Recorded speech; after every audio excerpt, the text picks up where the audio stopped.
అందరికీ నమస్కారం.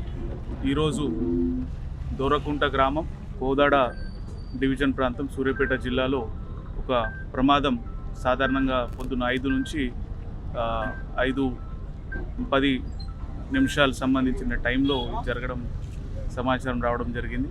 దీంట్లో మనకి హైదరాబాద్ నుంచి విజయవాడ వెళ్తున్న ఒక బస్సు ఇక్కడ ప్రమాదానికి గురి అయింది. దీంట్లో ఒక ఆల్రెడీ రోడ్లో కొద్దిగా దారి తప్పిన ఒక లారీ, దాని మీద ఆల్రెడీ హెవీ ఐరన్ పిల్లర్స్ ఉన్న వెహికల్కి ఆ వెహికల్ వచ్చి డాష్ కొట్టడం జరిగింది.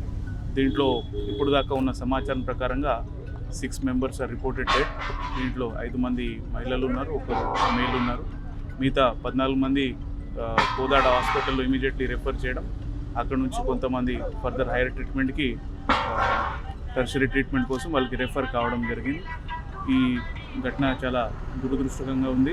అదేవిధంగా ఇమీడియట్లీ జిల్లా పోలీస్ కావచ్చు, వైద్య శాఖ కావచ్చు, వారు ఇమీడియట్లీ రెస్పాండ్ చేసి వాటికి ట్రీట్మెంట్స్ కానీ మిగతా ఫర్దర్ ప్రాసెస్ చేయడం జరుగుతూ ఉన్నది.